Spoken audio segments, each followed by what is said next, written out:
que ela possa ser um testemunho vivo do teu grandioso som. Que as nações proclamem, só baixar um pouquinho o volume, senão vou proclamar. Mas proclamem que o Senhor é um Deus de paz, é um Deus de amor. Que lindo, até abrir os olhos, né? Que bênção, louvado seja Deus. Realmente é muito bom estar com você, meu irmão, minha irmã. Estarmos juntos aqui para termos esse encontro com este Deus de paz, esse Deus de amor. Esse Deus que nos mantém com vida e com saúde toda semana. E podemos assim louvar o seu nome.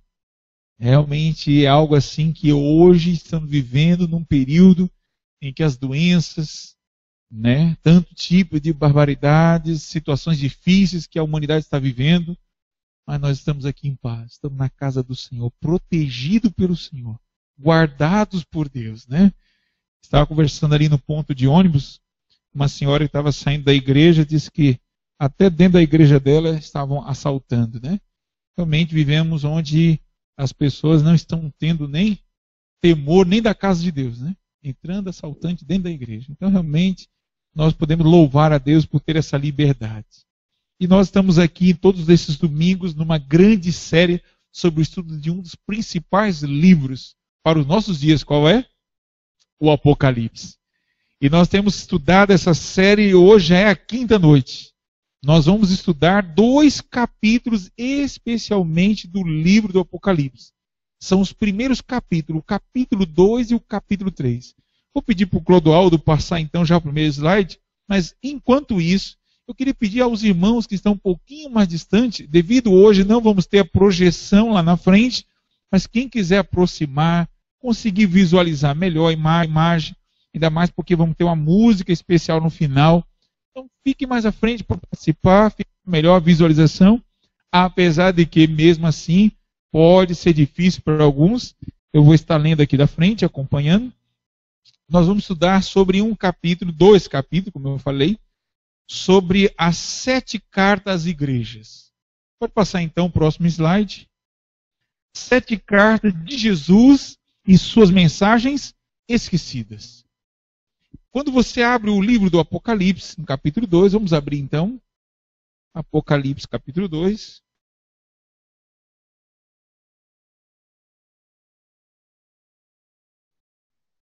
Apocalipse 2. Você vai encontrar aqui as 7 igrejas a qual o apóstolo João escrevera essas mensagens. E nós, antes de entrar nessas cartas e antes de estudar a palavra de Deus, eu quero convidar a todos, assim como estamos mesmo, curvarmos nossa fronte para falarmos com Deus. Querido Deus, Senhor, nosso Pai, que está nos céus, glorificado e exaltado seja o teu santo nome. Essas cartas que o Senhor escrevera há 2000 anos atrás, ela tem realmente validade. Ela tem importância fundamental para nós também.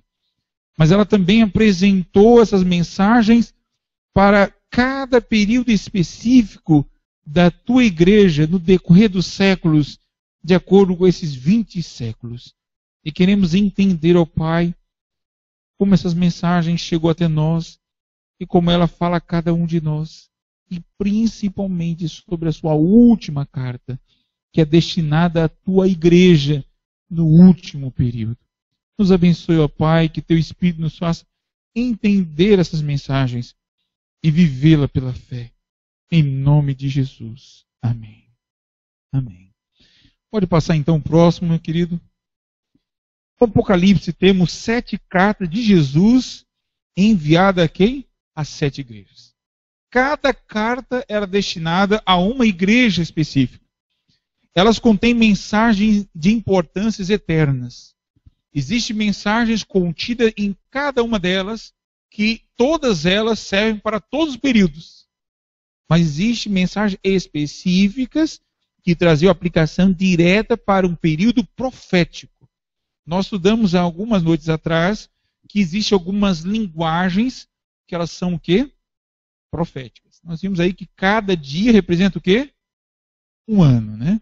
Nós vimos que animais na profecia quer dizer o quê? Reinos. Nós vimos que mulher quer dizer o quê? Igreja. Então nós vamos ver que essas 7 cartas, elas também traziam relevância a períodos proféticos também. São revelações solenes, mas parece que foram o quê? Esquecidas. Cartas esquecidas. Hoje em dia não tem mais nem carta, né? Hoje o pessoal manda por e-mail, né? Hoje, cartinhas, a não ser de namorados, ainda mantém o romantismo, ainda escreve uma cartinha à mão, a punho, para entregar para a sua namorada. Isso é muito comum na sala de aula, na escola, né? Os coleguinhas mandam ali, quer manter uma correspondência. Mas as cartas, há muitos anos atrás, sempre foram meio de comunicação, até de reis, para com as pessoas em comum em geral. Às vezes tinha que homens andarem a pé quilômetros para entregar uma correspondência. Então, realmente, as cartas sempre teve um papel muito importante de comunicação entre as pessoas, né? Pode passar. O Novo Testamento, em sua maior parte, são cartas apostólicas a várias congregações da época. Nós temos aí, no Novo Testamento, depois que você tira o livro de Atos, são só cartas. Carta aos Romanos, carta aos Efésios, carta aos Filipenses, aos Colossenses, Tessalonicenses. Então são cartas apostólicas, a maioria delas escritas pelo apóstolo Paulo para exortar, fortalecer a igreja. Como cristãos aceitamos que são palavras autorizadas por quem? Por Deus. Para a nossa época. Então quando nós lemos Tessalonicenses, lemos Filipenses, nós entendemos que essa carta, além de ter uma característica para a igreja da época, ela também tem o quê? Aplicações, instruções para nossos dias, né? Elas contêm mensagens universais que produzem edificação espiritual do crente. Então nós realmente temos um deleite espiritual em ler essas cartas que foram inspiradas por Deus, mas escritas pelos apóstolos para a nossa edificação. E você, quando ler qualquer uma dessas cartas, você realmente é edificado na fé em Jesus Cristo. Amém? Pode passar, meu querido. Mas existem coisas em comum entre as cartas das 7 igrejas. Haviam outras igrejas, mas elas foram o quê? Contempladas. Quando você estuda a história do evangelismo, principalmente do apóstolo Paulo em suas missões, você vai ver que entre essa região ali, dessas 7 igrejas, havia outras igrejas também. A igreja de Colossos, a igreja de Tessalônica, que ficava ali próximo também. Outras igrejas próximas a essas 7 igrejas que nós vamos ver no Apocalipse. Mas essas 7 tinham características em sua convivência e também traziam uma aplicação profética. Isso que é impressionante. Quando nós estudamos essa profecia, vemos características dessas cidades, características dessa igreja, que trariam também uma aplicação profética ao período, e cada ela se cumpre com uma exatidão tremenda. Segundo o sentido comum, evidente que Jesus tinha uma mensagem especial a ser transmitida através dessas igrejas. Não eram só as cartas igrejas, mas as próprias igrejas, as 7 igrejas, tinham uma mensagem especial para nós também e para os tempos que ocorreriam a profecia. Pode passar, meu querido. A localização das igrejas. Essas 7 igrejas estavam localizadas na Ásia Menor, território atual da onde? Da Turquia. Então você abre aqui, ó, você está vendo aqui em Apocalipse 2, primeira igreja, qual que está escrita aí? A igreja de Éfeso. Nós temos Esmina, Pérgamo, Tiatira. Nós temos aí a igreja de Sardes, Filadélfia, Laodiceia. Então essas 7 cartas, pode passar, meu querido. Você tem aí, ó, temos outros períodos proféticos de 7. O número 7 ele é muito distinto, muito destacado no Apocalipse. Diz aqui que o Apocalipse, também a repetição do número, segue um uso o quê? Simbólico. O número 7 tem um significado simbólico. Ela sempre está numa situação que ela demonstra o quê? Perfeição. Perfeitamente nesse período, Deus concluirá o seu plano. Então, realmente, vemos aqui, o estudo da história confirma esta ideia. 7 igrejas, temos o que eu estudo? 7 selos, as 7 trombetas e as 7 o quê? Pragas. Então, nós vamos estudar nessa série sobre esses outros 7 também. O que representa 7 selos, 7 trombetas, 7 pragas, será o nosso estudo decorrente dessa série. E dentro dessas 7, nós vamos começar hoje estudando qual? As igrejas, 7 igrejas. Diz a palavra de Deus que a igreja é a menina dos olhos do Senhor.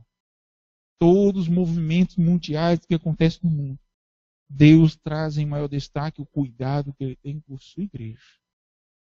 Sabe? Então, essa atenção especial de Jesus por sua igreja é de tamanha importância que Ele dedicou o quê? 2 capítulos, os 22 capítulos, totalmente, exclusivamente para elas. Pode passar, meu amado. Foi revelado no Apocalipse que as 7 igrejas começam na época de João e terminam na segunda vinda de Cristo. Interessante, né? Quando você compara os 2 livros, Daniel e Apocalipse, você vê essa harmonia. Lembra que no capítulo 2 de Daniel também, o que é dado? A visão da estátua de Nabucodonosor. E quando é que começa a profecia da estátua? Nos dias de quem? De Daniel, do capítulo 2, a estátua. E aqui das 7 igrejas, começa a profecia no capítulo 2 e também com o cumprimento da profecia nos dias de quem? Do profeta que escreveu, o profeta João. Então você vê que há uma harmonia em vários aspectos dos 2 livros. Por isso nós vamos ler muitas vezes Daniel e Apocalipse para entender um e o outro, tá certo? Pode passar então. E ambos terminam também com a volta de Jesus. Com a pedra que é tirada de mãos sem mãos humanas, a pedra que se torna uma grande montanha, que é o reino de Cristo, e assim também vemos nessas 7 igrejas. Pode passar, meu amado, pode passar. O comportamento destas igrejas identifica períodos da era cristã. Então, o comportamento da igreja revelará o cumprimento profético em eras separadas da igreja. Pode passar, meu querido. Vamos dar um exemplo aqui, Éfeso. Éfeso é a época dos apóstolos, grande crescimento da doutrina pura. Foi um período em que a igreja realçou todas as verdades da palavra de Deus. Foi a igreja pura, a doutrina era verdadeira, a igreja não estava em mistura de apostasias, a igreja estava vivendo toda a verdade. Ainda estavam vivos os profetas de Deus. A era continuou até a morte do último apóstolo. Qual apóstolo? João, né? João, enquanto ele viveu, ainda estava permanecendo essa era da vida cristã, a igreja de Éfeso. Pode passar. Nós temos aí a outra que é de Esmirna. Esmirna, a cidade de Esmirna cumpriu também com paralela situação ao quê? A era de perseguição e martírio. Foi a época em que os cristãos mais foram perseguidos. E a cidade de Esmirna também sofreu perseguição tremenda dos cristãos nessa cidade. Então você vê o paralelo. Pode passar a próxima? Nós temos a igreja de Filadélfia. Filadélfia representa a era do reavivamento. O que aconteceu nessa cidade que demonstrou um reavivamento que seria profético para o tempo da sua igreja nesse período? Também nós vamos ver. Pode passar. Então, há 3 declarações de Jesus que aparecem a todas as igrejas e são muito importantes para toda pessoa de quê? De nosso século. Na verdade, de todas as épocas. Nós não vamos ter tempo, irmãos, de ler todos os versículos que estariam sendo estudados nessa noite devido ao tempo, né? E ficaria até mais ou menos até umas 10h30. Eu vou poupar os irmãos nessa noite, tá, irmão? Mas nós vamos terminar mais cedo. Mas é importante que você faça o quê? Estude, pontue em casa. Faça a comparação com aquilo que nós vamos apresentar agora. E você verá a veracidade com seus próprios olhos. Tá certo, irmão? Mas nós vamos ler alguns textos. O primeiro texto está onde? Em Apocalipse 2, versículo 2. Qual é a primeira expressão que Jesus usa em todas as 7 cartas? Apocalipse 2, versículo 2. Amém? Podemos ler? Conheço as tuas obras, tanto o teu labor como a tua perseverança, e que não pode suportar homens maus, e que puseste à prova os que a si mesmos se declaram apóstolos e não quê? E não são. E os achastes mentirosos. Então vemos aí que essa expressão usada por Jesus, eis que conheço as tuas obras. Ela é repetida nas 7 cartas, sucessivamente no início praticamente de todas as cartas. Isso quer dizer que Jesus conhece bem a sua igreja. Conhece muito bem. pode um ancião, um pastor, alguns irmãos não saber o que acontece na igreja. Às vezes a comissão, por ser formada de homens, muitas vezes passa desapercebido ou não tem a percepção espiritual de entender a igreja que está passando. Mas Jesus não. Jesus conhece as obras da igreja. Jesus sabe qual é a situação espiritual da sua igreja. Segunda característica está no capítulo 2, verso 7 e também nos outros versículos aqui. É que não dá para vocês lerem, né? Mas está no versículo no 11, 26, capítulo 3, verso 5, verso 12 e 21. Mas vamos ler só o verso 7 para nós termos uma base, né? Quem tem ouvidos o quê? Ouça o que o Espírito diz às igrejas. Ao vencedor, dar-lhe-ei que se alimente da árvore da vida, que se encontra onde? No paraíso de Deus. Em todas as mensagens, Deus tem uma promessa ao vencedor. Ou seja, a prerrogativa de Jesus é que a sua igreja seja o quê? Vencedora. Ninguém veio aqui nessa noite para ser um derrotado. Amém, irmãos? Ninguém deve ser assim, eu estou perdido. Não, todos nós vencemos. Vencemos em Jesus. Ele dá uma promessa para o vencedor. Você nessa noite não pode sair daqui sem essa promessa. Você quer ou não quer ter o paraíso de Deus? E nós vamos ver que cada promessa dessa pode se cumprir se a cada dia estiver do lado do vencedor. Nós vimos numa dessas noites que Jesus é o centro do Apocalipse. Nós vimos também que Satanás é o inimigo, o quê? Desmascarado. E ele é derrotado. Jesus expulsou do céu. E um dia vai vencer também aqui na terra. Mas ele quer vencer aonde? Na tua vida. Ele não quer permitir mais nenhuma derrota espiritual para você. Mas você tem que confiar nas suas promessas. A terceira característica está onde? Em Apocalipse. Vamos ler essa terceira expressão para mudar um pouco de carta, né? No verso 11. No verso 11 do capítulo 2. O que diz aí? Quem tem ouvidos, ouça o que o Espírito diz às igrejas. Você está ouvindo o Espírito Santo? O Espírito Santo é a voz que deve direcionar a minha e a tua conduta.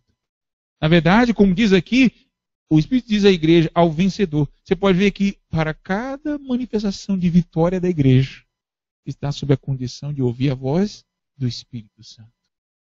É só com o Espírito Santo que vamos realmente vencer. A luta não é nossa. A luta é de Deus. E Ele quer usar você e a mim nessa batalha. E você não pode ouvir outra voz. Não ouvir a voz dos homens, nas tradições. Nem ouvir a voz do inimigo. Mas ouvir a voz de quem? Do Espírito de Deus. Ele está dizendo à tua igreja, que somos nós, o corpo de Cristo. Amém? Pode passar, meu amado. Analisando agora as 7 igrejas. Vamos analisar cada uma delas. E vamos ver a mensagem que Deus deu para cada uma delas e que realmente aplica-se para nós e tem uma que é direcionada para nós. Vamos estudar nessa noite. Amém? Pode passar, meu querido. As 7 igrejas estavam localizadas onde? Na província romana da Ásia Menor. É provável que o correio romano realizasse o trajeto nesta ordem de entrega às cartas. Então, quando o correio de Roma ia conduzir, era provavelmente a trilha que ele tomava, partindo nessa direção. De Éfeso, caía para Esmirna. Então, era um trajeto muito comum da época do exército romano ao fazer a entrega das cartas, o correio, né?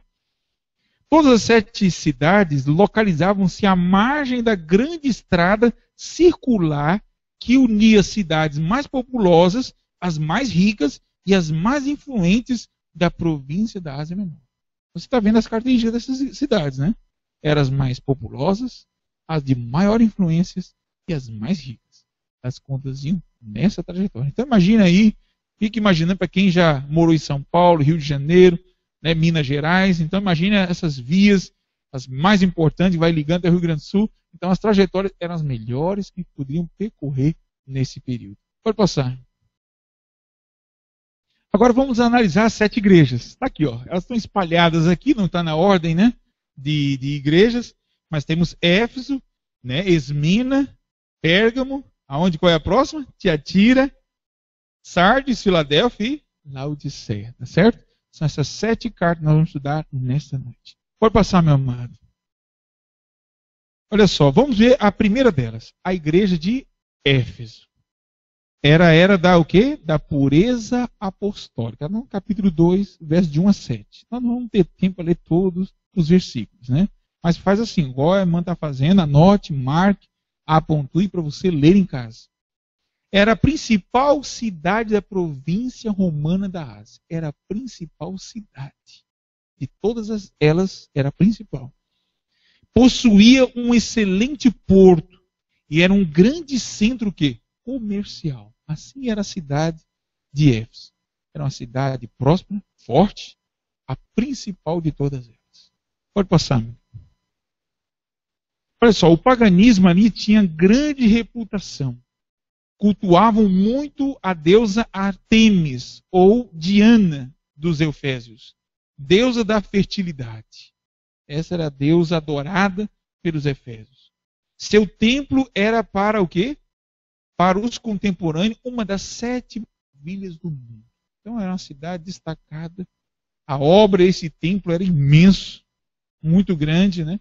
Entre as 7 maravilhas estava o templo de Jerusalém e agora também o templo de Diana. Era um templo realmente muito magnífico. A igreja cristã ali foi fundada por um casal de leigos. 2 irmãos leigos. Qual era? Áquila e Priscila. Foram eles fundadores da igreja cristã de lá. Mas o apóstolo Paulo e Apolo também contribuíram na evangelização. Foram até lá, o apóstolo Paulo fortaleceu a igreja, implantou mais algumas, e Apolo veio como evangelista também, e realmente corroborou mais ainda o número dos fiéis de Éfeso. Pode passar.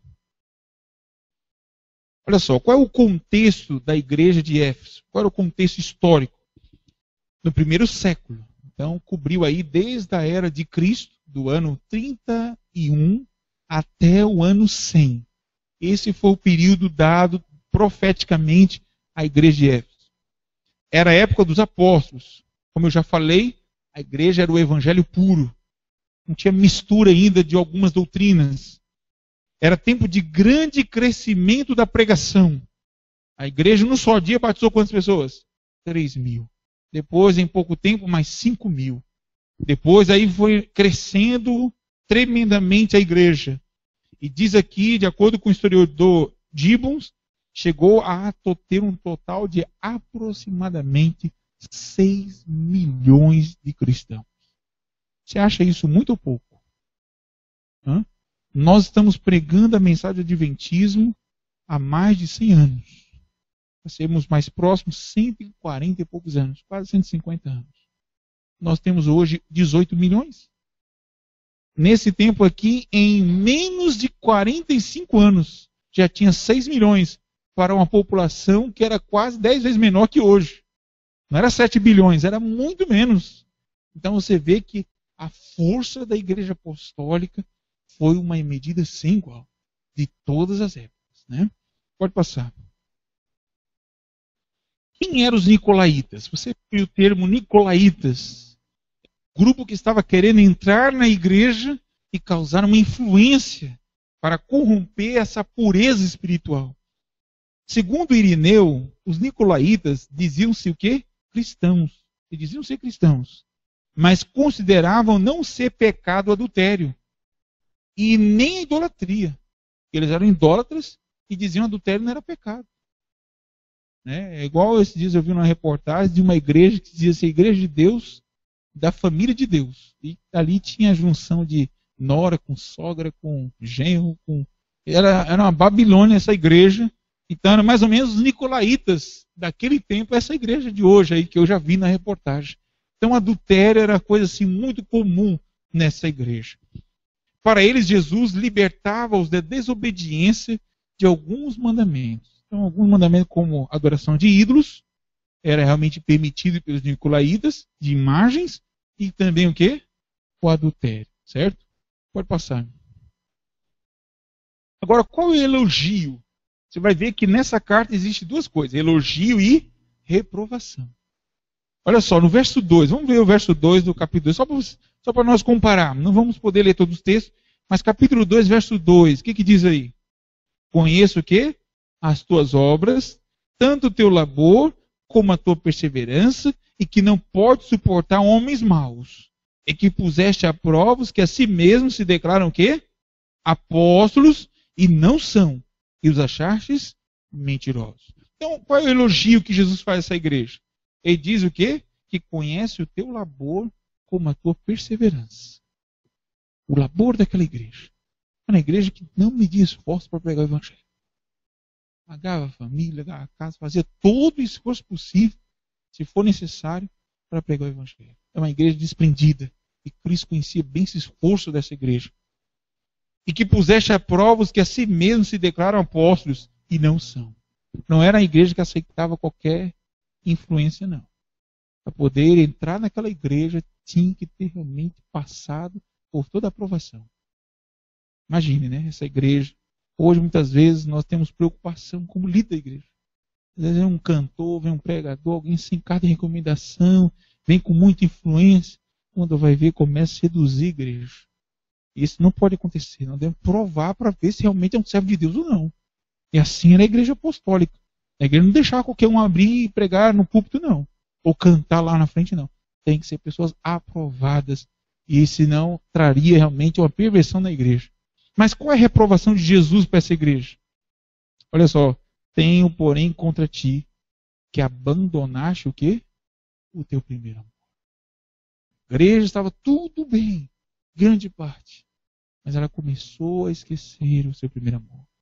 Será que estou falando para alguém que deixou também, olhando para um tempo atrás, aquela fé, aquele fervor, era um dos primeiros a chegar na igreja, era a vontade de pregar o evangelho, era aquele amor, carinho especial de ler a Bíblia, eram as primeiras coisas que fazia no dia, era ler a Bíblia, orar.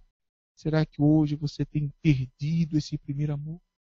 Será que hoje você não, a chama do evangelho não tem mais aquecido dentro do teu coração? Jesus está dizendo para mim e para você que devemos o quê? Voltar ao primeiro amor. O amor não é uma coisa do passado. Ele se faz presente. O amor jamais acaba. É nós que precisamos beber dessa fonte do amor. Pode passar, meu querido. E qual será a recompensa dessa igreja?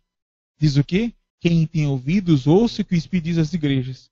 Ao vencedor, dali que se alimente do quê? Da árvore da vida. Que se encontra onde? No paraíso de Deus. Olha só. Lá no Éden, Deus colocou a árvore da vida. Devido ao pecado, teve o quê? Colocar 2 anjos e impedi-los de entrar. Mas Deus está dizendo aqui que ainda tem o paraíso de Deus. O Éden que vai ser restaurado. E nós vamos voltar a comer do quê? Desta árvore da vida. A alegria de restaurar um relacionamento de primeiro amor é também a primeira recompensa disponível aos crentes de Éfeso. E o que bom nós é saber que essa recompensa também podemos ter. Eu e você. Se nós voltarmos ao primeiro amor de Jesus, nós vamos ter uma recompensa já agora, nesse momento. Mas diz aqui também o quê? Que a outra recompensa é participar da árvore da vida. Você almeja este lugar? Você almeja estar no paraíso de Deus? Neste mundo, irmãos. As coisas deste mundo, as glórias deste mundo, tudo é o que? Passageiro. E não vão trazer aquilo que Deus vai te dar. Por isso que nós precisamos nos alimentar dessa fé, dessa certeza, deste amor, porque esse paraíso é real. Ele vai conceder um dia, mas é para aquele que vencer. Amém? Pode passar. A segunda igreja qual é? A igreja de Esmirna. Era a igreja do quê? Da perseguição e do... Olha só. Está no capítulo 2, verso 8 a 11. Leia também em casa. Apocalipse 2, verso de 8 a 11. A cidade de Esmirna localizava-se aonde? Ao norte de Éfeso. Então Éfeso está ao sul e começa a subir. Ficava Esmirna. Numa bela enseada do mar Egeu. Esmirna possuía um único mercado público em 3 andares. O comércio ali sobrepujou de Éfeso. Então era um comércio realmente que havia estabelecimento até de 3 andares. Edifícios não era comum naquele tempo, né? Para quem, não sei se alguém já esteve em Diamantina, alguém já esteve em cidade Diamantina, alguma cidade assim antiga, histórica, né? Era tudo prédios que não havia muito andar, no máximo 2. Tem cidades ainda são assim. As cidades mais novas que agora são edifícios, né? Igual Balneário aqui, Itajaí, não vai ter prédio, né?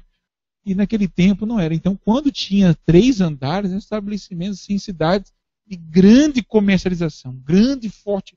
O porte dela era muito forte. Assim era a cidade de Esmirna. Era uma cidade em crescimento e mais forte que de Éfeso. Ou seja, comparando a situação dela, podemos comparar com a igreja de Éfeso e Esmirna. Ela se tornou uma igreja mais espiritual, mais elevada na fé. Pode passar, meu querido. Olha só, com o nome de Izmir, a cidade de Esmirna sobrevive ainda hoje, sendo a 3ª maior cidade da Turquia. Então, Esmirna, por mais que sofrera toda essa perseguição e martírio, ela ainda permanece até hoje. Poucas das cidades que estão descritas nessas 7 cartas ainda existem. A de Esmirna ainda existe. E não só existe, mas é a 3ª mais forte da Turquia. O Império Romano ali desencadeou horrendas perseguições contra os cristãos. Foi ali em Esmirna. Pode passar, meu querido. Qual é o contexto dessa carta de Esmirna, né? Ela representa a igreja desde o ano 100 até o ano 313. Desse período, do ano 100 até o ano 313. Período das perseguições do Império Romano aos cristãos. O que aconteceu ali? Cristãos eram decapitados, né? Cortava-se, arrancava a cabeça, era queimados vivos, entregue às feras, né? Os grandes coliseus e grandes auditórios, os animais, os leões eram lançados diante desses cristãos. O período termina com o Edito de Milão, que foi assinado por Constantino no ano 313. Então, quando Constantino assinou o Edito de Milão, dando liberdade aos cristãos e dando força e poder à igreja, ao bispo de Roma, aí parou-se a perseguição e ele até se batizou declarando-se cristão, né? Só que não foi batismo de imersão, não, né? Ele passou no cavalo e jogaram flores sobre ele e ele passou ali reconhecido como cristão. Então foi assim que Constantino aceitou o cristianismo, né? Entre aspas. E assim foi o período de Esmirna, período profético, tá certo, irmãos? Pode passar, meu querido. Qual é o elogio que ele faz à igreja? Jesus faz um elogio à igreja de Esmirna. Ele diz aqui, ó, conheço a tua tribulação, a tua pobreza. Mas ele diz o quê? Mas tu és rico. A igreja de Esmirna, a igreja cristã ali, não era uma igreja abonada financeiramente, né? Devido às próprias perseguições, né? Eles não tinham como acumular bem, não tinham como acumular nada, mas a fé que eles tinham em Cristo é que tornou rico espiritualmente. E essa riqueza que Jesus quer olhar para mim e para você. Amém?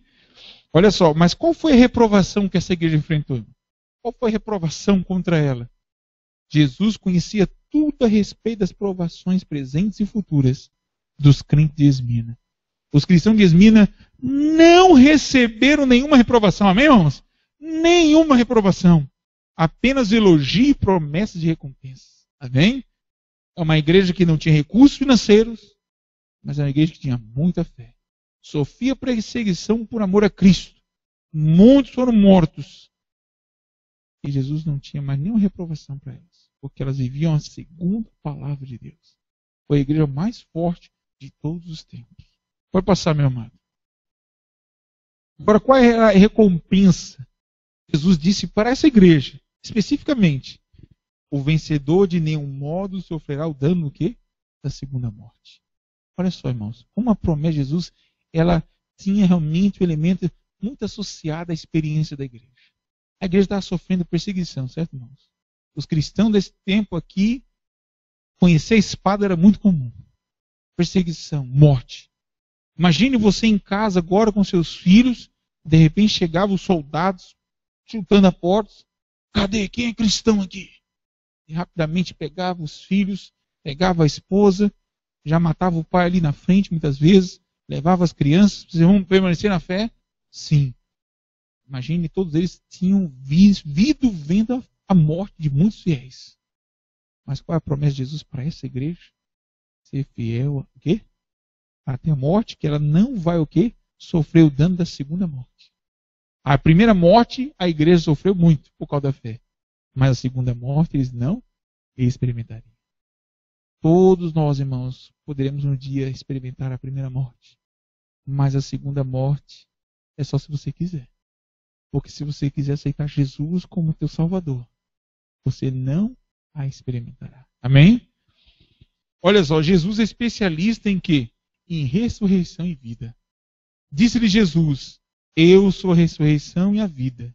Quem crê em mim, ainda que morra, o quê? Viverá.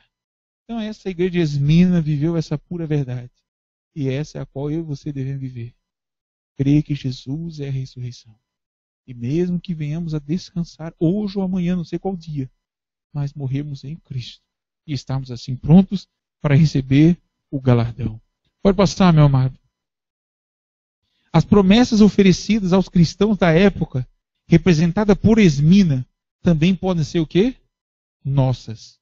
Mas para isso precisamos ser fiel até a morte. Você quer ser fiel? Ele não está dizendo que a vida vai ser fácil, servir a Deus. Que não vai ter provação. Quem sabe você enfrente perseguição por tomar essa decisão. Mas uma coisa é certa. Ele te dará a vida eterna. Ser fiel. Pode passar, meu amado. Agora a terceira igreja, qual era? A igreja de Pérgamo. Está no capítulo 2, verso 12 a 17. Também não vamos poder ler todos eles. Mas era a era do quê? A era de compromissos. Ou seja, a igreja nesse período, ela começou agora a se comprometer.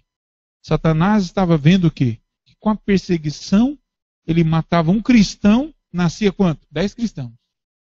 Quanto mais ele matava, mais crescia a igreja. A igreja de Esmirno foi uma igreja que cresceu muito.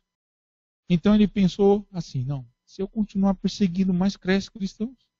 Então o negócio agora não é mais matar, mas é começar a dar concessões. Favorecer a igreja. E com isso ela vai tentar agora o quê? Entrar em compromissos com o Estado. E foi isso que aconteceu nesse período. Era uma região situada no espigão de uma elevada montanha, ficava Pérgamo. No terceiro século antes de Cristo, era a capital do reino de Pérgamo. E era um centro cultural, de grande cultura daquele tempo. Pode passar. Sua biblioteca era composta por 200.000 rolos. Então, realmente, não era qualquer biblioteca que podia ter essa quantidade de rolos. Por que rolos, né? Não existia, como a nossa Bíblia está em códex, né?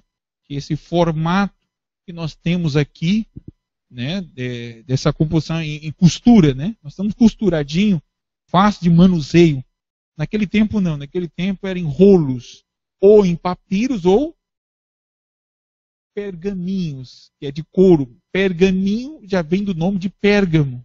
Então, por ter sido dessa cidade de Pérgamo, o nome pergaminho ficou conhecido, a escrita, né, o papel, né, ou seja, o material usado para escrever.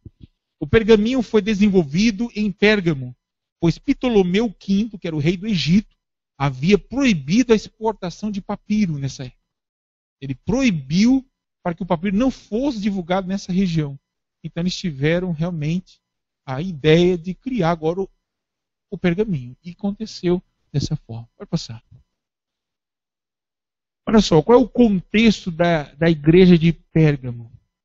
Ela cobre o século 4, 5 e a primeira metade do século 6.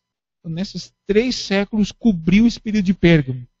Era o período em que Satanás procurou corromper o cristianismo através de compromissos com o Estado. Então ele tentou agora ligar, já que o Estado perseguindo a igreja crescia, então agora vamos unir para ver se ela não cresce. E realmente esse plano deu certo. Olha só, época em que o paganismo foi introduzido fortemente na igreja cristã. Pode passar. O elogio. Qual é o elogio de Jesus para a igreja de Pérgamo? Conservas o meu nome e não negaste a minha fé. O nome de Cristo ainda era exaltado. O nome de Jesus ainda era mantido pela igreja. E a fé verdadeira não foi o quê? Abalada. Não foi negada. Você vai ver que em todas as eras, mesmo na pior era da fé cristã, mesmo assim sempre houve os fiéis. Jesus olhou para esses fiéis. E olha só o que acontece. Jesus expressa seu contentamento que, apesar do ambiente ímpio, a igreja não negou a fé. Não negou a fé. Pode passar. Agora, qual é a reprovação dessa igreja, irmãos? Olha o versículo 14 e 16. Se você ler depois 14 e 16, você vai ver aqui algumas reprovações de Jesus para essa igreja. Tens aí os que sustentam a doutrina de quem? De Balaão. A doutrina de Balaão. Sustém a doutrina dos nicolaítas. Lembra dos nicolaítas? A igreja de Éfeso rejeitou. Mas, infelizmente, a igreja de Pérgamo aceitou a influência dos nicolaítas. Arrependa-te. Foi a reprovação de Jesus para essa igreja.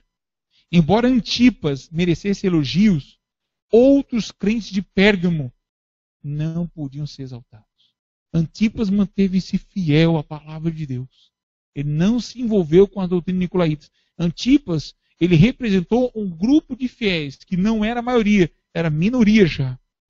Mas os outros, infelizmente, permitiam-se a influência. Balaão aqui, irmãos, é representado como uma metáfora da histórico Balaão e seus conselhos a Balaque. Vamos ler esse texto de Números, capítulo 25. Vamos ver aí a história de Balaão. Números, capítulo 25. Vamos lá então. Número 25. Versículo de 1 a 9, você vai ver a influência que Balaão provocou para com Israel. E essa influência, paralelamente, que aconteceu com Balaão, tem a ver com a história de Pérgamo, né? Habitando Israel em Sitim, Números 25, começou o povo a prostituir-se com as filhas dos quê? Dos moabitas. Essas convidaram o povo ao sacrifício dos seus deuses. E o povo comeu e inclinou-se aos deuses delas. Juntando-se Israel a Baal-Peor, a ira do Senhor se acendeu contra Israel. Disse o Senhor a Moisés: toma todos os cabeças do povo e enforca-os ao Senhor ao ar livre. E a ardente ira do Senhor se retirará de Israel. Então Moisés disse aos juízes de Israel: cada um mate os homens da sua tribo que se ajuntaram a Baal-Peor. Eis que um homem dos filhos de Israel veio e trouxe a seus irmãos uma midianita perante os olhos de Moisés e de toda a congregação dos filhos de Israel, enquanto eles choravam diante da tenda da congregação. Vendo isso, Finéias, filho de Eleazar, o filho de Arão, o sacerdote, levantou-se do meio da congregação e, pegando uma lança, foi após o homem israelita até o interior da tenda e os atravessou, ao homem israelita e o quê? E a sua mulher, a ambos pelo vento. Então a praga cessou de sobre os filhos de Israel. Os que morreram da praga foram 124 mil. Então você vê aí a situação que está. Balaão, ele não conseguiu lançar maldição contra Israel. Como o povo de Israel estava fiel a Deus, nenhuma maldição poderia cair, né? Assim também hoje. Se nós formos fiéis a Deus, não existe macumba, não existe feitiçaria, nada tocará os filhos de Deus. Mas se cairmos em pecado, como Balaão agora orienta, Baraque, ó, o povo é fiel. Então faz uma coisa. Manda agora as mulheres moabitas ir lá seduzir. Lembra os nicolaítas ali, ó? Prostituição?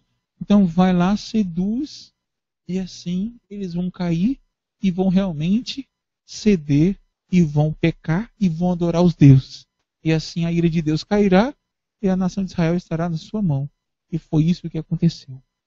Mas Deus, através de Finéias e através de Moisés, cessou a praga e o povo manteve-se que fiel depois do juízo de 124 mil ter sido mortos naquele dia, né? Olha só, então pode passar, irmão, pode passar. Qual é a reprovação de Jesus, então, para essa igreja de Pérgamo? Nicolaítas aqui em Pérgamo também eram notados por suas práticas pecaminosas e o abandono da lei de Deus. Foi um período que eles abandonaram a lei de Deus. Em Pérgamo eram promovidos banquetes sociais e realizados em templos pagãos de Corinto e certamente de Pérgamo também. Ou seja, foi o período em que a igreja foi o quê? Introduziu o paganismo. A adoração de imagens começou a entrar nesse período. Prostituição foi entrando, os líderes da igreja agora estavam se prostituindo também. Então foi um período de grande entrada do paganismo. O que perturbou Jesus em Pérgamo foi a pervertida espécie de cristianismo. o adultério espiritual que começou a entrar fortemente em Pérgamo. Pode passar, meu irmão. Olha só, a recompensa. Qual é a recompensa de Jesus a Pérgamo? Ao vencedor darei do maná escondido, bem como lhe daria uma pedrinha branca com um novo nome.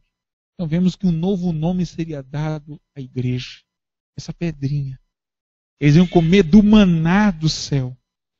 Se formos contrários à doutrina de Balaão e dos nicolaítas, teremos tempo para o maná. Jesus é o quê? O próprio maná. Ele diz, eu sou o pão que o Pai enviou. E realmente, irmãos, se nós vivermos com Jesus, nós vamos estar nos alimentando do verdadeiro maná que desceu do céu. Amém?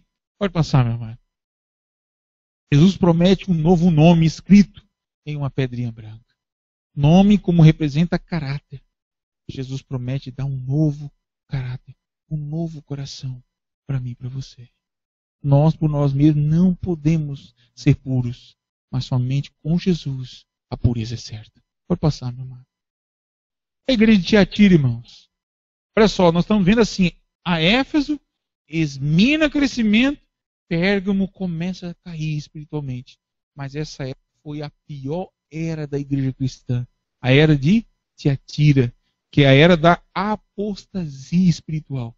Capítulo 12, versos 18 a 29 de Apocalipse. A era da grande apostasia. A cidade estava localizada junto a uma importante rodovia. Em Tiatira havia plantas que proviam uma tinta avermelhada, conhecida como o quê? Como púrpura. Era realmente uma planta específica e forte da época. Tiatira era também um importante ponto comercial. Certo? Pode passar, meu amado. Qual é o contexto de Tiatira? Representa o período do século VI até o século XV. Século VI até o século XV. Ou seja, é a Idade Média de nossa era. Todo o período medieval ela cobre nesse período de Tiatira. Esse foi o período da mais intensa corrupção religiosa. Nunca se vira a igreja em tamanha apostasia como foi nesse período. As igrejas se paganizaram e as tradições foram colocadas em lugar da palavra de Deus. As pessoas já não liam mais a Bíblia. Quando liam em latim ainda, pelo líder da igreja. As pessoas estavam vivendo agora sem fé nas Escrituras. Mas era tudo por tradição da igreja. Pode passar, meu irmão. Qual é o elogio que Jesus faz nessa igreja ainda? Essa igreja de Tiatira ainda recebeu elogio. Olha só como Jesus encontra ainda os fiéis dentro dela. O que ele diz? Conheça as tuas obras, o teu amor, a tua fé, o teu serviço e a tua perseverança. Jesus ainda estava vendo dentro dessa igreja de apostasia, ainda tinha alguns ali que mantinham o amor, a fé, o serviço fiel ainda. Cristo saudou os cristãos de Tiatira em virtude de suas obras, que eram maiores do que os primeiros, e por seu amor. Olha só que belo. Jesus está vendo a qualidade. Às vezes nós achamos, olhamos na igreja, né? Essa igreja está fria, os irmãos, mas Jesus está vendo aqueles fiéis que fazem uma obra de amor. Deus vê o que o homem não vê. Né? Aquilo que a gente olha assim, aparentemente falho, o Senhor ainda tira boas características, Ele vê as obras fiéis de cada um de nós. Amém, irmãos? Pode passar. E qual é a reprovação de Jesus a essa igreja? Olha só, que essa mulher, qual mulher? Jezabel, irmãos. Não somente ensine, mas ainda seduz os meus servos a praticarem o quê? A prostituição. E comerem coisas sacrificadas aos ídolos. A prática de imoralidade, o comer dos alimentos oferecidos aos ídolos, era o mesmo compromisso pagão advogado por Jezabel, Balaão e Nicolaítas. Olha só o grau espiritual, irmão. Você está começando a entender a crescente da apostasia também? Começou os Nicolaítas querendo influenciar a igreja de Éfeso. A igreja de Éfeso rejeitou. De Esmina passou longe. Mas quando chegou em Pérgamo, já começou a vir o quê? A influência de Nicolaítas e de quem? De Balaão. Só que agora, para piorar, veio quem? Jezabel. Se você olhar na Bíblia, em Reis, você vai ver que essa mulher viveu no período de maior apostasia de Israel com o rei Acabe. Tanto é que Deus mandou 3 anos de seca, de fome em Israel. E o profeta Elias teve que enfrentar essa mulher. Olha, um grande homem de Deus. E mesmo assim, quase o matou, né? Expulsando, ele saiu ainda fugido dela. Você vê que foi a apostasia forte de Israel. Assim foi da igreja de grande apostasia. Pode passar. Pode passar. Olha só, qual é a recompensa para essa igreja, irmãos? Recompensa dela. A estrela da manhã, prometida por Cristo, é Ele próprio. No versículo 16. Vamos ver o versículo 16 de Apocalipse, capítulo 2. Você vai ver aí a promessa de Jesus para essa igreja, irmãos. Amém? Apocalipse 2, versículo 16. Portanto, arrependa-te, e se não, venha a ti sem demora, e contra eles pelejarei com a espada da minha boca. Olha só, mas é o capítulo 2, né? 2, verso 16. Não, desculpa, irmãos. Desculpa, é o versículo 26, né? Isso, 26. É o 28, desculpa, é o 28. É que houve um erro aqui gráfico. Assim como também eu recebi de meu Pai, dali ainda o quê? A estrela da manhã. Amém? A estrela da manhã, quem é? Jesus. A todos aqueles que se recusam a pactuar com o pecado, Deus oferece o quê? Poder e glória. Essa é a promessa de Cristo. Não entre em pacto com o pecado, irmão. Porque a glória de Cristo e o seu poder será o quê? Confirmado na minha vida, na tua vida. Amém? Pode passar, meu amado. O maravilhoso Jesus, a estrela da manhã, promete vitória aos que ouvirem sua voz. Ouça a voz de Cristo. Pode passar, meu amado. Agora a igreja de Sardes, irmãos. Já estamos chegando à melhor fase da igreja agora. Saímos do período de trevas, agora de Sardes, irmãos. É a era da reforma. Apocalipse 3, versículo de 1 a 6. Você vai ver agora esse período que corresponde à igreja de Sardes. Sardes considerava-se inexpugnável, pois estava sobre uma elevada montanha, de forma que ela se achava o quê? Impenetrável pelo exército inimigo. Cresso da Lídia foi um rei famoso por sua riqueza. Escolheu a antiguidade de Sardes como a capital de seu reino. As primeiras moedas foram cunhadas em Sardes. Então, realmente, uma cidade de destaque. E olha só o que aconteceu espiritualmente essa cidade também. Pode passar, meu amado. Qual é o contexto de Sardes? Corresponde ao período da igreja do século 17 e a primeira metade do século 8. Esse período do século 17, século 18.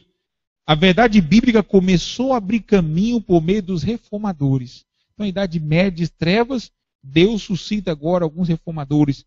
John Wycliffe, John Hus, Martinho Lutero e muitos outros nesse período da igreja. Pode passar.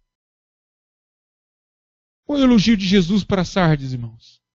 Umas poucas pessoas que não contaminaram suas vestiduras. Havia alguns ainda que mantinham. Vestidura, na linguagem profética, quer dizer o quê? O caráter. Alguns não contaminaram o seu caráter com a paganização. Qual é a reprovação de Jesus? Conheça as tuas obras, que tens nome de que vives, mas está o quê? Está morto. Aparentemente essa igreja estava viva, mas espiritualmente ela estava o quê? Morta. A igreja de Sardes repousava sobre o seu saudosismo, ou seja, pela espiritualidade passada. Então os luteranos, vou dar um exemplo, os luteranos continuaram confiando na fé de Lutero, mas eles não quiseram o quê? Crescer na fé. O que isso quer dizer, irmãos? Se eu não cresço, vai o quê? Decrescer. Com isso vem o quê? A morte. Se eu não crescer na fé cristã, é um sinal de que estou indo o quê? A morte. Por isso que nós não podemos, nossos reformadores, nossos pioneiros da igreja adventista, nós ficamos admirados por Ellen White, Tiago White, aqueles grandes homens da fé. Nós não podemos sustentar nossa fé nesses homens. Seja na igreja adventista no geral, ou na igreja aqui da fazenda, olharmos para os pioneiros dessa igreja. Não. Deus quer fazer uma grande obra em nossa vida. E devemos fazer mais do que eles fizeram, irmãos. Essa é a vontade de Deus. A igreja, então olha só, seus membros fundadores haviam sido grandes evangelistas. Então não podemos nos apoiar pelos evangelistas do passado. Foi assim que a igreja de Sardes caiu, porque ela se apoiou nos homens do passado. Pode passar, meu amado. Recompensa, irmãos. Jesus estava dizendo o quê? Se você acordar e retornar à vitalidade religiosa que já possuiu, não apagarei o seu nome do livro da vida.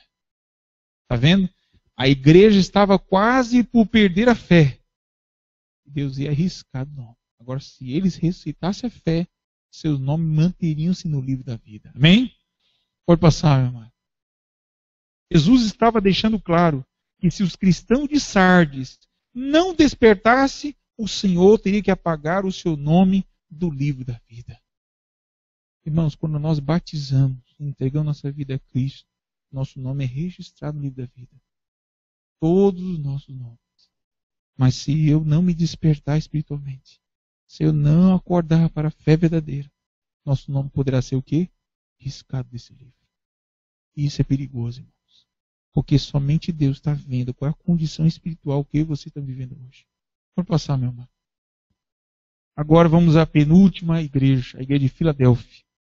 Era a igreja do quê? Da era do reavivamento. Apocalipse 3, versos 7 a 13, irmãos. Está contando as características dessa igreja. Essa cidade, irmãos, ficava situada entre dois vales férteis. Um dos vales oferecia um portão natural como entrada para a cidade, que era chamado o quê? Cidade de porta aberta. Não sei se todos estão conseguindo ver daí, mas acho que não vão conseguir. Mas aqui está a foto dessa igreja, da cidade, e aqui essa porta de entrada. Então todas as pessoas entravam por ela, então era chamada Cidade da Porta Aberta. Filadélfia era de tempos em tempos, era sacudida por terremotos. Sacudidas por terremotos. Filadélfia significa o quê? Amor fraternal. Está vendo aí?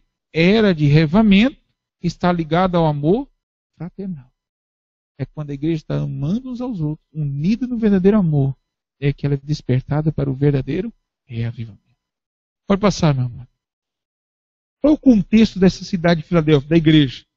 É a última parte do século XVIII e a primeira do século XIX. Século XVIII e século XIX. O nascimento da expansão missionária e a organização das sociedades bíblicas. Foi nesse período que a Bíblia começou a ser o quê? Editada e expandida. As primeiras gráficas que surgiram, uma delas, a primeira foi quem? Gutenberg, né? E nós temos aí o nosso pastor Gutenberg, né? Então, Gutenberg foi o criador da impressora. Primeira impressão gráfica. E o primeiro livro que foi ser impresso, qual foi? Foi a Bíblia. Lembro da história que, quando chegou a apresentar esse livro ao padre, ele ficou tão admirado e falou assim, esse livro é do diabo. Ele falou assim porque antigamente era escrito à mão, então tinha erros, né? Tinha algum traço diferente. Páginas, às vezes, copiavam outro livro, passavam para outro livro, era diferente. Mas ali não, ficou tudo igualzinha. As primeiras 10.000, olhou ali a edição, mas tudo igual.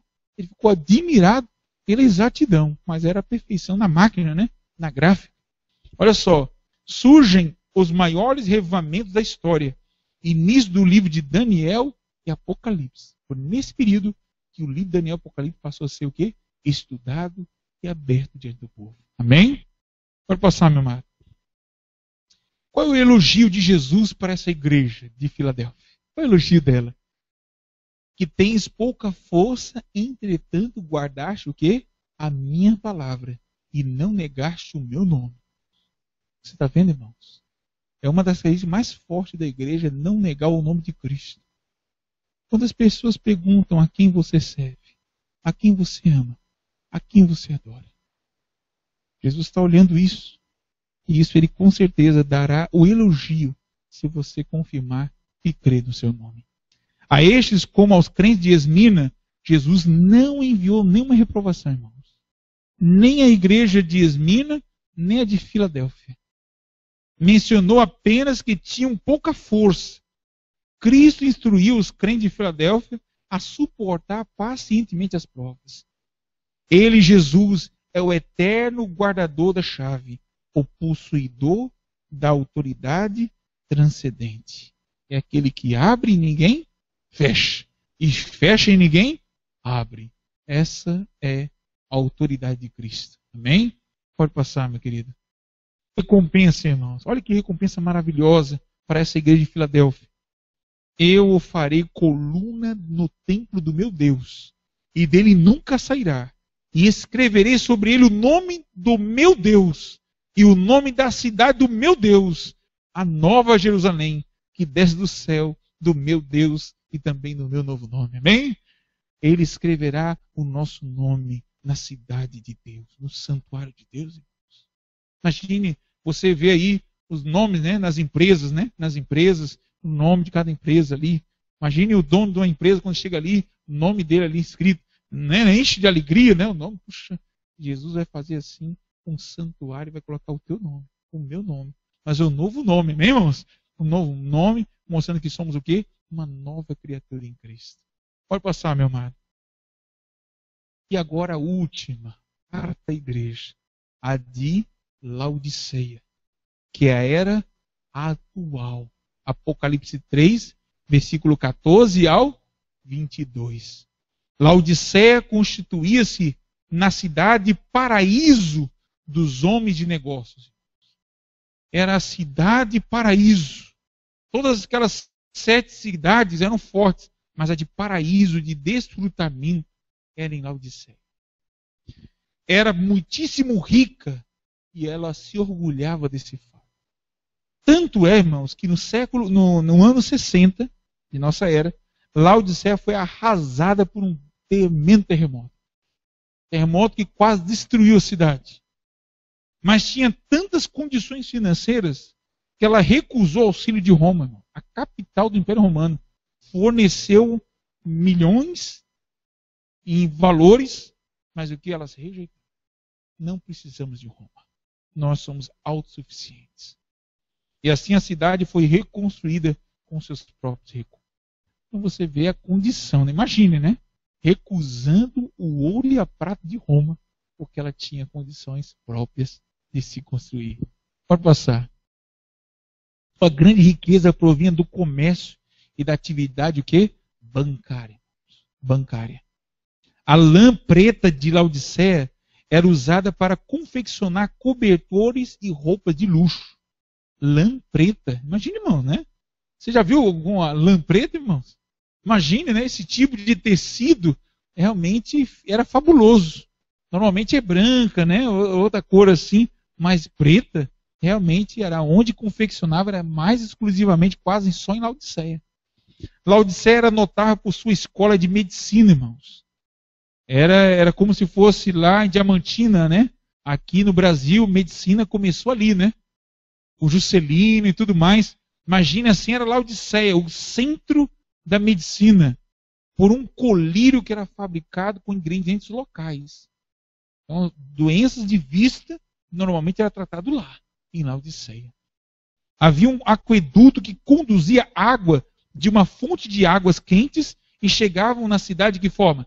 Mornas. Então saía de um aqueduto quente, quando chegava na cidade, a água sofria alteração térmica e ficava morna. Não era próprio para beber, mas era apropriado para quê? Para banhos. Então banhos de águas mornas eram praticados comumente dentro da cidade de Laodiceia. Pode passar, meu amado. Qual é o elogio que havia para essa cidade, para essa igreja? Qual é o elogio? Nenhum.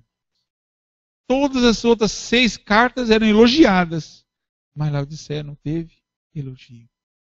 Qual é a reprovação, irmãos? Essa você sabe de cor, né? Nem és frio e nem quente. Quem deras se fosse frio ou quente? Mas porque és morno, estou a ponto de quê? De vomitar-te da minha boca. Está vendo? A semelhança da água morna que ficava na cidade foi o estado espiritual que Jesus sofreu em vontade de vomitar por causa dessa condição espiritual da igreja. Laodiceia compartilha seu orgulho e autossuficiência, mas sem razão. Jesus enviou então reprovação particularmente severa para essa igreja.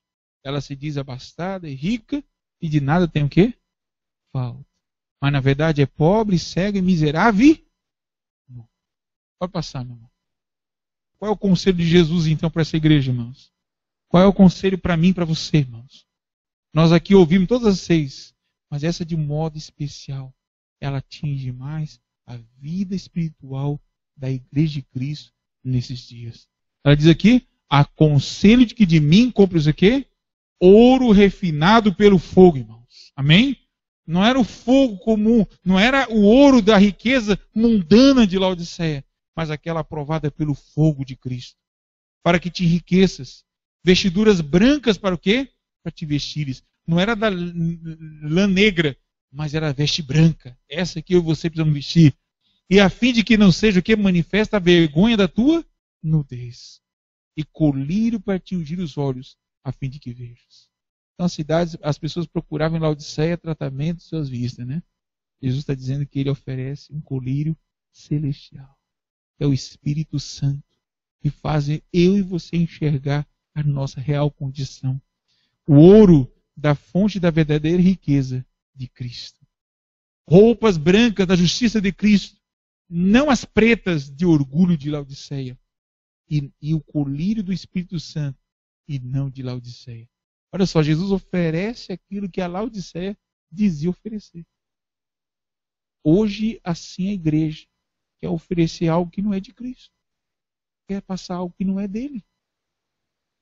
E nós não podemos permitir isso, irmãos. As verdades do ouro devem ser conforme a mensagem de Cristo. Não por tradição humana.